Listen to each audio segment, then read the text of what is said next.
One day, my mother-in-law's chronic illness worsened and she had to be hospitalized. The responsibility fell on my husband, John, and me to take care of her.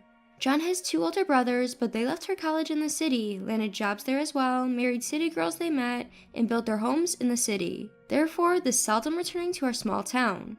The last time we saw them was at the 3-year memorial service for their father, my father-in-law. It was only the 2 brothers who came, even for the 3-year memorial service. Their wives and children, who had been well taken care of by my mother-in-law, were conspicuously absent. They might think it's none of their business since their husbands came, but the brothers' wives told me, "It's a hassle, so we'd rather keep it to family only. The travel costs are already in the hundreds of dollars." After discussing with my mother-in-law, we decided to hold the 7-year memorial service just between us and her. But then her illness took a turn for the worse and she had to be hospitalized again. Since we have a small child at home, we can't bring them to the hospital, so they're staying with my parents. My mother-in-law feels guilty about burdening my parents, but there's really nothing we can do about it.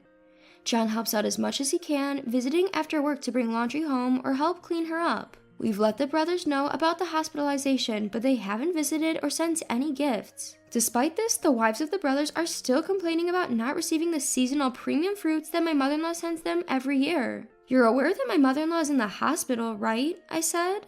To which they replied, "You should be more thoughtful and send something over." The fruits she sends are luxury items that we rarely get to eat ourselves, even in our hometown. The only time we can enjoy them is when we visit my parents. When I told them we are not well enough to send a box worth of hundreds of dollars, they sighed and said, "This is the only time being from a small town is worth anything." It was really infuriating.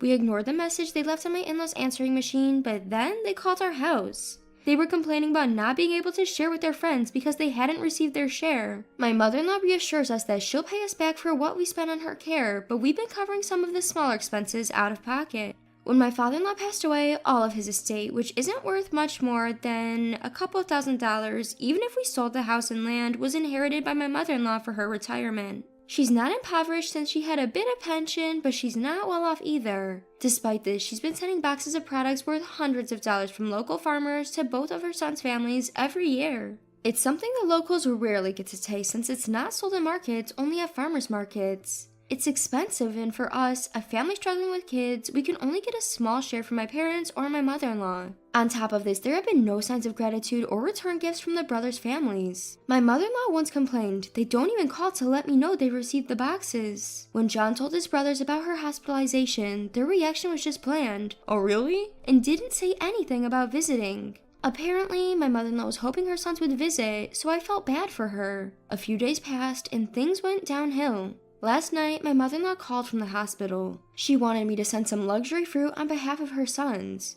Frustrated that she couldn't get anywhere with me, it seemed she directly called the hospital where my mother-in-law was. Naturally, the patient herself couldn't answer, so a nurse brought a note with a message. It turned out it was the eldest son's wife who made the call. The note had wrote something like, "The second son's wife is struggling because nothing has been sent, so please hurry up." My husband John was the one who answered my mother-in-law's call, and he finally lost his temper. He told her, "If you're going to go out of your way for both brothers' family, we're stepping back. We'll ensure complete nursing care and laundry services are taken care of. Since we served as guarantors, we're done here, right? The rest is up to your sons." Apparently, he also planned to shout at his brothers over the phone, "Buy your own fruit online." I had a suspicion that my mother-in-law was favoring her accomplished sons, so there was something refreshing about the situation. From that day on, John strongly advised me not to go to the hospital, so I decided not to. Since my mother-in-law's condition is improving and her life is not in danger, I plan to do as she says. Since John chose to stay in our hometown, we took care of my father-in-law during his illness and after his death. At that time, my mother-in-law was also going to the hospital, so we did what was asked of us, like visiting him. However, after my father-in-law's death, I was the only one who was able to take actions on the weekdays, running around and dealing with all the paperwork carrying my baby on the back. At that time, I thought it couldn't be helped since my mother-in-law didn't have a driver's license. Yet, I never received any gratitude, let alone thank you from my sister-in-laws. Today, my mother-in-law called and said, "Have you sent it? If you don't hurry, the good ones will be gone. And why aren't you coming to the hospital today? Did someone get a fever? You can leave them at your parents' house and come here." I felt like I had woken up from a long dream. So I told my mother-in-law that John said we didn't need to take care of her anymore, that we wouldn't be able to afford the premium fruit because we're always on a tight budget. Then she grumbled over the phone that I lacked thoughtfulness for a woman. that I should have sent something even if not asked to, that I was low level because I only graduated high school, that we should act humbly towards her house because my sister-in-law graduated from prestigious universities. I'm a high school graduate with limited capabilities, so I'll excuse myself from taking care of you, mother. I found myself retorting spontaneously. My heart was pounding for a while, but when I did report to John after he returned home, he said, "That's fine, don't go to the hospital again." My husband John apparently told his brothers, "The wives have been asking for premium fruits for mom, but she's in the hospital and I have no plans to send her any. If you guys want her to have them so badly, bring them when you visit her." When his brothers responded that they didn't have time and that the travel would be expensive, he replied, "It's unfair for just my wife and I to care for mom. We've been doing it so far, now it's your turn, guys." And with that, he ended the call. Looks like there's a conflict brewing, but there's nothing I can do. Probably because John only has a high school diploma, our family seems to be looked down upon. His brother-in-law and their wives all graduated from famous city colleges, presumably in New York. I think my mother-in-law takes great pride in that. I never minded taking care of the in-laws in the past, and I have plenty of friends who, despite their usual conflicts, step up when someone falls ill. I thought that's what you do. John standing his ground felt good, but I was startled because we live in a small town surrounded by relatives. Before my mother-in-law could complain to them, I decided to pay a visit to my uncle, who had acted as our matchmaker. My uncle knew that we were the only ones taking care of my in-laws and promised to explain the situation to the rest of the family so that my mother-in-law wouldn't badmouth us. He just asked us to accompany her when she gets discharged from the hospital. Since we don't know when she'll be discharged, if it's on a day off, John will go, and if it's a weekday, I'll go with my uncle. He also promised to question my mother-in-law on why she treats her children differently. Then just recently, my mother-in-law's sister, my aunt, called to complain. Apparently, since we've given up caring for my mother-in-law, she assigned my aunt to the hospital. She said her children should look after her, so when she asked to call her sons, it turned out she had already done so. But the wives of her sons told her, "We're too far away and can't come. We're also tight on money because of our children's education expenses," and hung up on her. I had a headache. Since it was a weekday and John rarely gets days off, I thought I'd have to go, but considering what was said, I didn't want to. Honestly, I didn't want to see my mother-in-law's face anymore. I figured when she's discharged, she'd ask us to come help, and it felt really depressing. Even if John had turned her down, the family around us didn't seem to approve. My aunt is taking care of her bedridden mother-in-law, and my mother-in-law usually says she's doing a tough job. I thought calling my aunt was a form of harassment against us. I wonder why those of us who stayed in the local town end up drawing the short straw. I ended up feeling envious of the luxury lives of my brother-in-law's wives, who is both out of local town. I discussed it with John when he got home, and he called his eldest brother.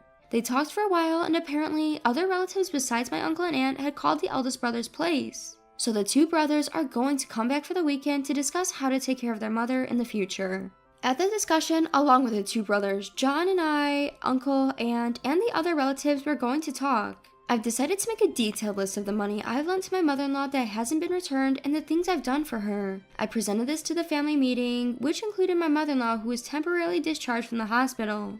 During the discussion, my mother-in-law insisted that her eldest son, who lives in a single-family home and graduated from a good university in the city, should take care of her. In the end, he reluctantly agreed to take her in. After her discharge from the hospital, my mother-in-law moved to the city with her hospital referral letter and my late father-in-law's memorial tablet.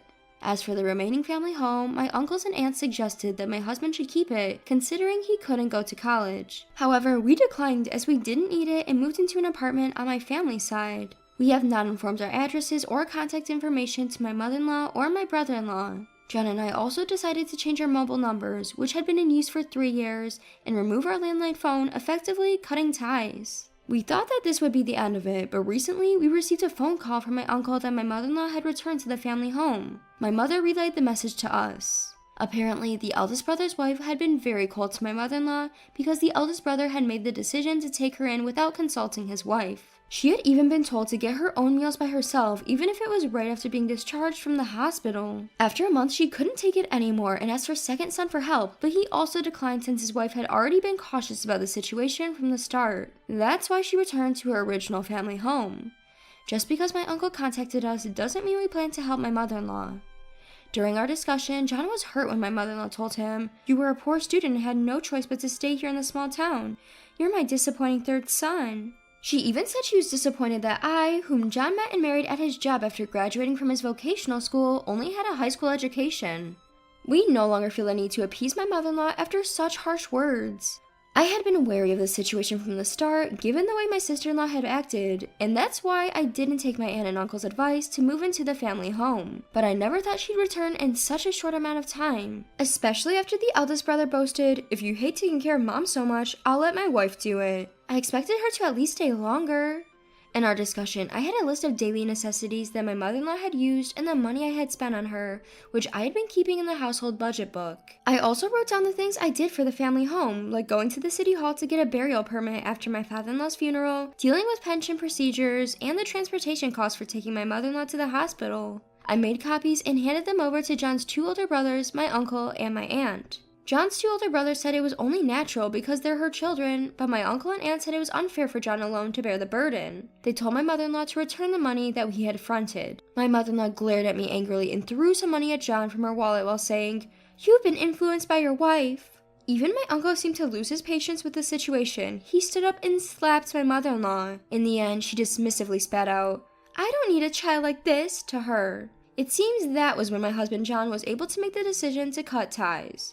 Here's a funny side note, the money that my mother-in-law had thrown at us was short by a few $1,000s when we counted it later. We went to my uncle and aunt about the missing money, but we also told them we're not claiming it, thinking of it as severance money. Afterward, my real mother received a call. It seems my mother-in-law had called our old home. "It's pitiful to be taken in by a daughter-in-law who has done nothing for my son.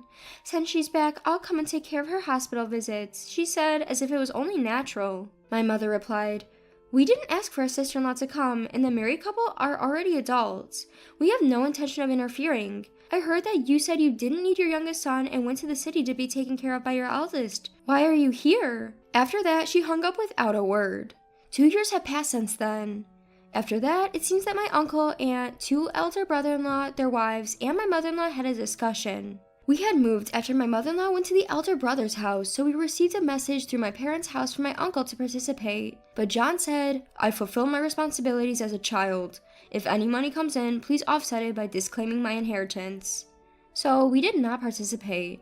I know about what happened after a while from my aunt. The wives of my brother-in-law said they wanted my mother-in-law to live locally and be taken care of by us, and they wanted us to take care of all her care in old age. In return, their husbands would renounce my mother-in-law's property. It's a really good condition, so the youngest couple should accept it. Not knowing what they were jealous of, they said that since the youngest could only live locally, it was natural for those who remained in the local area to take care of their parents, alternating between the 2 of them. By the way, my mother-in-law's property is just a 30-year-old house built on an 80-square-foot plot of land in her pension. Here in the countryside, an 80-square-foot single-family home is on the smaller side. This isn't meant to belittle my mother-in-law's real family, but it is a fact. In fact, my real home, being a part-time farm, has a 200-square-foot plot of land, and my brother is building a house on the property.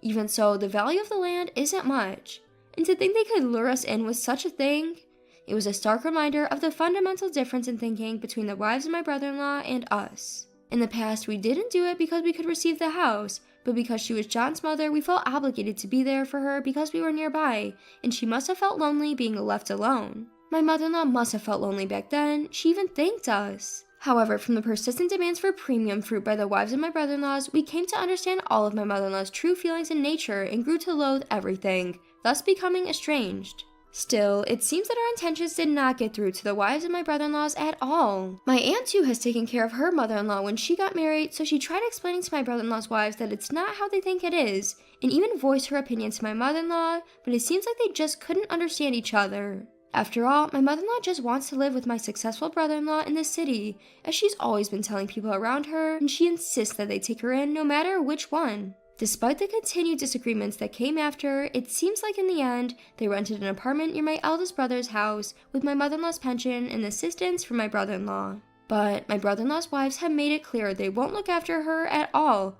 If anything happens, they plan to rely on caregiver support and admit her into a facility. Now, it seems my mother-in-law frequently calls my aunt saying she's lonely. Through my family, my aunt requested my husband, John, to contact her sister who's not been the brightest but still pitiful. But he refused, saying, "There are things that are unforgivable, especially because she's a parent of mine." The third son, who could only go to a technical college, who doesn't shine in comparison to his older brothers, who could only marry a high school graduate, who could only get a job in a company that doesn't even air commercials on TV, who wears a polo shirt to work and wears work clothes while his brothers go to work in suits every day. I feel sorry for John, who was told to his face by his mother that she wouldn't be able to boast to society if such a third son and his wife took care of her. I understand how John feels, so I probably won't forgive my mother-in-law in the future. I am proud of John, who works hard every day dripping with sweat, because he is the man I love. The trigger was premium fruits, but I'm really glad that I woke up this time and learned not only about my brother-in-law's wives, but also about my mother-in-law's true character. I've been living in my hometown for a long time. I like it here, and I thought I cherished my mother-in-law. But it seems she didn't feel the same way, and she probably hated being looked after by the poorly performing third son. After moving to a new house, we no longer had to worry about going to the hospital, and we have a bit more free time and money. Our child is also a bit bigger, and we have more time to ourselves, but now we're living happily as a family of 3. Because of my mother-in-law, John had a very sad face for a while, but now he looks much clearer than before. For John, this is his home. We want to continue living happily as a family in this house.